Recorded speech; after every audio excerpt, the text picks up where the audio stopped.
le vampire, le monstre de Frankenstein, le loup-garou, les squelettes. Tous des monstres classiques de l'imaginaire.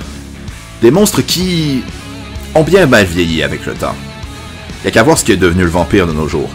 Des bombes sexuelles gravures de mode qui fait fantasmer les jeunes filles prépubères.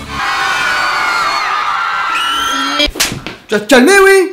Je sais que les vampires ont souvent été associés à la métaphore du sexe, mais de mon point de vue, c'est plutôt le côté monstrueux et inhumain de ces monstres qu'on a perdu.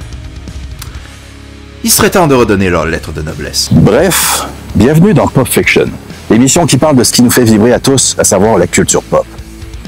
Aujourd'hui, en cette période d'Halloween, j'aimerais vous emmener en voyage sur la planète Résurrection, régie par les vampires de l'ordre des Nosferatu.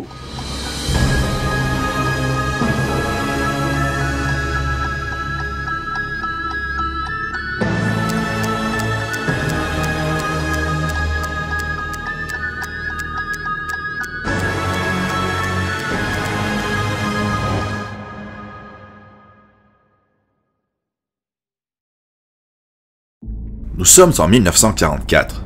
La guerre fait rage sur le front de l'Est. Au milieu de ce conflit, nous suivons Heinrich Hausburg, un soldat SS qui s'est fait tuer par les Russes d'une balle dans la tête. Mais ce n'était pas la fin de son histoire.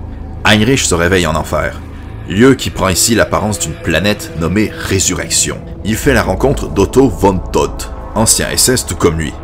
Il lui apprend que son passé criminel lui a réservé une place privilégiée dans la société infernale.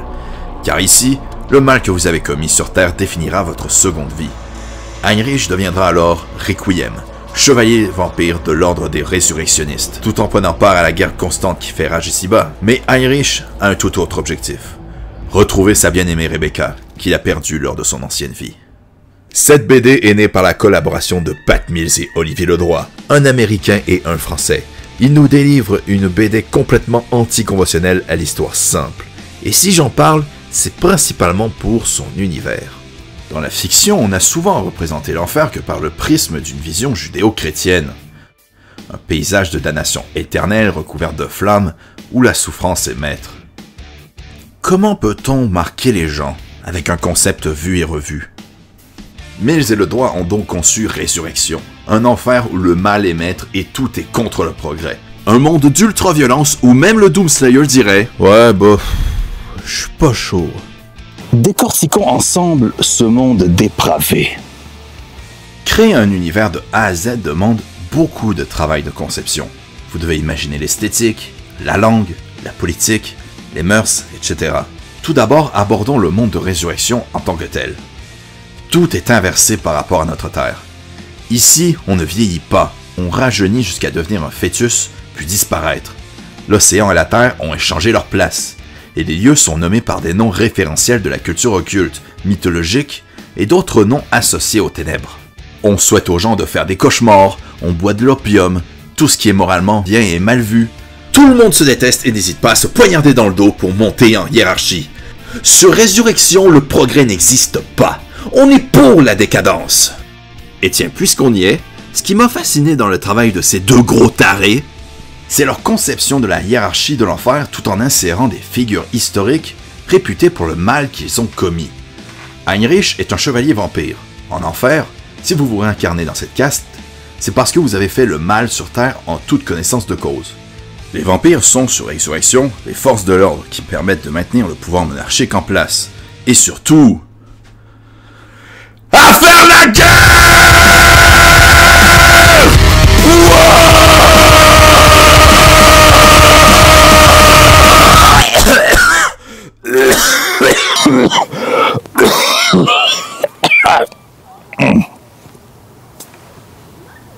On y retrouve donc parmi les vampires Elisabeth Bathory, Attila, le roi Néron, Jules César, Maximilien de Robespierre, ce bon vieux tonton Adolphe, et tout en haut, il y a Vlad Tepes Dracula. On dit que s'il siège si haut dans la hiérarchie, c'est parce qu'il a été tellement mauvais qu'il était devenu vampire dans la vraie vie. En dessous des vampires, nous avons les archéologistes. Cette caste est réservée à tous ceux qui étaient des scientifiques ou ingénieurs dont leur invention a été utilisée pour commettre le mal. Car beaucoup le savent, la science a beaucoup servi dans la guerre et a causé la mort, comme Robert Oppenheimer, le père de la bombe atomique. Ensuite, nous avons les ghouls. qui ici sont représentés comme des pirates dans des dirigeables. C'est malade ça! Si une personne se réincarne en Ghoul, c'est parce qu'ils ont commis des atrocités en croyant faire le bien.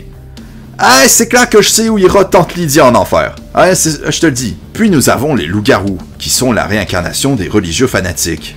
Les centaures étaient des violeurs, les harpies des gens infanticides, et d'autres que je vous laisse découvrir. Ah, je vous l'avais dit que c'est hardcore. Faut pas montrer ça à quelqu'un de pudibond. Bonjour mon père. Bonjour mon fils. Est-ce que vous pouvez me lire ce livre s'il vous plaît? Mais bien sûr.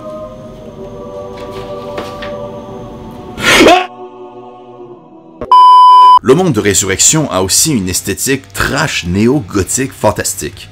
Tout est grotesque et poussé à l'extrême. Que ce soit les véhicules remplis de détails cauchemardesques, les armes et surtout les vêtements. Mais regardez-moi ça, je vois déjà les gothiques en saliver. Ce mélange de cuir ultra moulant, cap, masque de métal et chaînes, c'est tellement génial, créatif. Et tout ça est glorifié par le coup de crayon de Olivier Ledroit. Ce mec sait faire des dessins dantesques qui te caressent la rétine. Il a une minutie dans les détails de ses chara-design et son kiff, c'est vraiment les doubles pages qui lui permettent de façonner de véritables peintures de la Renaissance qui met en scène l'épicness de la guerre de résurrection. Il arrive parfois qu'on arrête de suivre l'intrigue pour admirer le travail du dessinateur. Selon moi, je verrais Olivier Ledroit à la même table que Alex Ross et Kentaro Miura, tant il y met du sien jusqu'à la perfection dans chacune de ses planches. Et petite remarque comme ça, Mills et Ledroit en profitent pour faire des clins d'œil à la pop culture horrifique. Ici, on voit Jack Skellington, la moto de Ghost Rider, King Kong, une référence à l'exorciste, et je sais pas vous, mais l'armure de Dracula, elle me fait drôlement penser à celle dans le film de Coppola. Requiem Chevalier Vampire est une BD qui m'a marqué pour son côté sans limite et subversif. Certes, son histoire est pas des plus réfléchies, mais elle est efficace. C'est un peu comme Avatar, une histoire simple pour mieux découvrir un univers. Je l'ai trouvé fascinant pour toute sa perception de l'enfer. Genre, pourquoi l'enfer devrait être limité en termes d'époque? Pourquoi on n'aurait pas des morts du futur? C'est génial! En tout cas, j'ai hâte de reprendre ma lecture pour connaître la fin de cette histoire. En tabarnak, le livre est en hiatus!